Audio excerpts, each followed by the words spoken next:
Hello friends. तो दोस्तों आज का हमारा टॉपिक है कैलकुलेशन। तो दोस्तों चाहे आप स्टूडेंट हो, चाहे आप किसी भी एग्ज़ाम की तैयारी कर रहे हो या फिर आप किसी भी अच्छे प्रोफेशन में हो, तो आपको हर जगह कैलकुलेशन से तो सामना करना ही पड़ता है। तो दोस्तों आइए देख लेते हैं कि आपकी कैलकुलेशन कितनी एक्यूरेट है। तो दोस्तों मैंने यहाँ पर कुछ क्वेश्चंस लिए हैं। जैसे फर्स्ट क्वेश्चंस मेरा जो है जोड़ने से रिलेटेड है। सेकंड क्वेश्चंस मेरा जो है घटाने से रिलेटेड है। थर्ड क्वेश्चंस मेरा जो है मल्टीप्लिकेशन का है। और फोर्थ क्वेश्चन जो है वो डिवीजन का है। तो ये अलग अलग क्वेश्चंस हैं और हम इनसे देख लेते हैं कि हमारी कैलकुलेशन कितनी एग्जैक्ट है और कितनी एक्यूरेट है। चलिए दोस्तों फर्स्ट क्वेश्चन देख लेते हैं जो हमारे पास दिया हुआ है कि 33.3 प्लस 3.11 प्लस 0.313, अगर इसे हम ऐड करें तो कितना आएगा।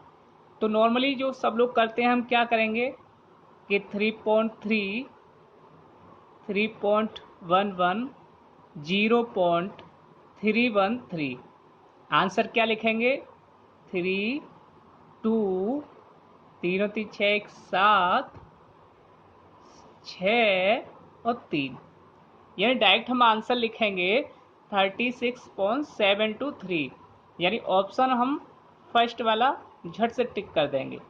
लेकिन अगर दोस्तों आप एक किसी अच्छे प्रोफेशन में हैं या फिर आप किसी अच्छे एग्जाम्स की तैयारी कर रहे हो या फिर आप एक अच्छे और मेधावी स्टूडेंट बनना चाहते हो और फिर आप अगर ये कैलकुलेशन करके दे रहे हो तो आप बहुत बड़ा पाप कर रहे हो, क्योंकि ये आंसर आपका गलत है।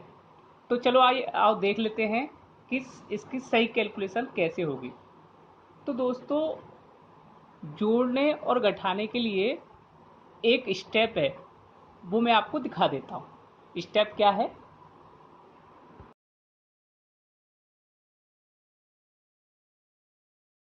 तो दोस्तों मैं आपको ये नोट पढ़ के बता देता हूँ एक बार। ये स्टेप कहता है कि राशियों को जोड़ने अथवा घटाने पर प्राप्त फल में दशमलव के बाद कुल उतने ही अंक होने चाहिए जितने कि जोड़ने अथवा घटाने वाली किसी राशि में दशमलव के बाद कम से कम अंक होते हैं। तो इसका मतलब क्या है, मतलब ये है कि जैसे हमने अभी जो क्वेश्चन सॉल्व किया था, क्वेश्चंस क्या था कि 33.3 प्लस 3.11 प्लस 0.313 को ऐड करके जो रिजल्ट आया, वो कह रहा है कि जो ऐड करने के बाद जो रिजल्ट आया उसमें दशमलव के बाद उतने ही अंक रखने हैं जितने कि हमने जो नंबर्स ऐड किए हैं उसमें सबसे कम नंबर है दशमलव के बाद। तो हमने देखा कि फर्स्ट नंबर जो नंबर है उसमें दशमलव के बाद केवल एक नंबर है, दूसरे में दशमलव के बाद 2 नंबर हैं और तीसरे में दशमलव के बाद 3 नंबर है। तो यानी जो रिजल्ट आएगा उसमें हमें दशमलव के बाद केवल एक अंक ही रखना है। तो अब रिजल्ट क्या है 36.723, यानी हमें दशमलव के बाद केवल एक अंक रखना है, यानी 7 ही रखना है। उसके बाद के अंकों को हमें हटाना है। अब हटाना कैसे है, उसके लिए हमें हमें करना है राउंड ऑफ। तो दोस्तों देख लेते हैं राउंड ऑफ क्या होता है। राउंड ऑफ का मतलब है कि हमें कोई संख्या जितने डिजिट तक चाहिए उस डिजिट के बाद वाले नंबर्स को हटाने के लिए, ख़त्म करने के लिए जो प्रोसेस यूज होता है उसे कहते हैं हम राउंड ऑफ। मान लो जैसे कि हमें अब ये 36.7 यानी एक डिजिट तक चाहिए, उसके बाद के 2 डिजिट को हमें ख़त्म करना है या हटाना है, तो वो कैसे करेंगे। तो उसके लिए क्या है कि हम देखेंगे कि हमें एक डिजिट तक चाहिए, उसके जस्ट बाद वाला नंबर हम देखेंगे, यानी ये वाला नंबर। अब ये वाला नंबर या तो 5 से कम होगा या 5 के बराबर होगा या 5 से अधिक होगा। अब अगर 5 से कम है, तो अगर दिया गया नंबर 5 से कम है तो आगे वाले नंबर में कोई चेंज नहीं होगा। अगर ये दिया गया नंबर यानी ये अगर ये वाला नंबर अगर 5 से अधिक है तो इसके आगे वाला नंबर 1 बढ़ा दिया जाएगा, यानी +1 इंक्रीज कर दिया जाएगा। अब अगर ये नंबर 5 है तो यहाँ पे दो पॉसिबिलिटी बनती हैं। 5 है तो इसके जस्ट वाला हम नंबर देखते हैं, तो इसके जस्ट पीछे वाला नंबर या तो ऑड होगा या इवन होगा, यानी या तो सम होगा या विषम होगा। अगर सम होता है इस, यानी उसके नेक्स्ट वाला नंबर अगर सम होता है, अगर 5 की कंडीशन में जब 5 के बराबर है तो अगर वो सम है तो उसके आगे वाला नंबर +1 इंक्रीज हो जाएगा। अगर ऑड है तो नो चेंज, यानी कोई चेंज नहीं होगा। तो दोस्तों इस क्वेश्चन का आंसर क्या होगा हम देख लेते हैं कि 36.723, यानी एक अंक तक हमने इसे रखना था, बाकी के दो अंक को राउंड ऑफ करना था। तो हमने देखा कि इसके बाकी का जो सेकंड डिजिट है वो 2 है, यानी 5 से कम है, यानी 5 से कम है तो यानी इससे अगले वाला अंक जो है उसमें कोई चेंज नहीं होगा। तो यानी हमारा एक्यूरेट आंसर जो होगा वो होगा 36.7। अब हम एक दो एग्जांपल और ले लेते हैं जिससे हमें ये सारा जो प्रोसेस है वो आसानी से और अच्छा क्लियर हो जाए। जैसे हम 3 नंबर लेते हैं 1.25 प्लस 1.5 प्लस 2.732।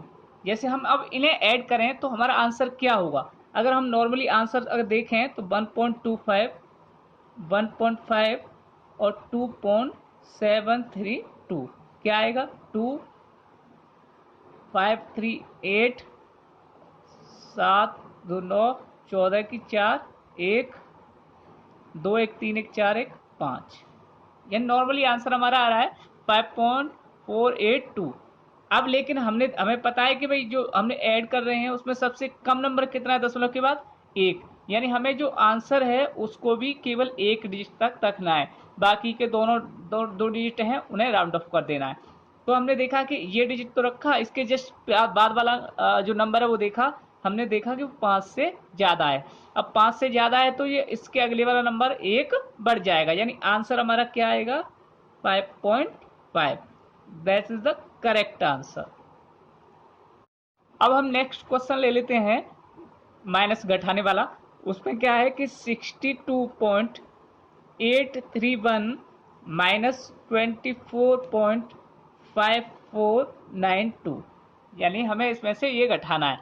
तो हम घटाएंगे वैसे नॉर्मली तो क्या आएगा 62.831 24.5492, ठीक।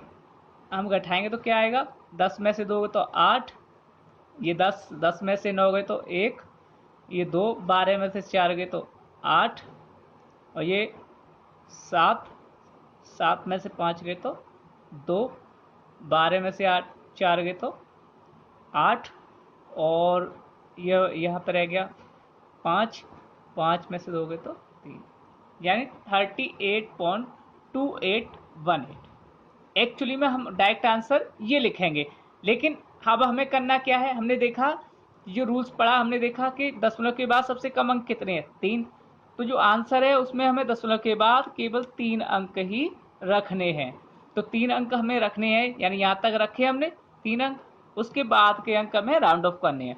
तो हमने देखा कि उसके बाद का अंक क्या है 8, जो कि 5 से अधिक है। 5 से अधिक है तो इसके अगले वाला अंक 1 बढ़ जाएगा, यानी करेक्ट आंसर क्या आएगा हमारा 38.282।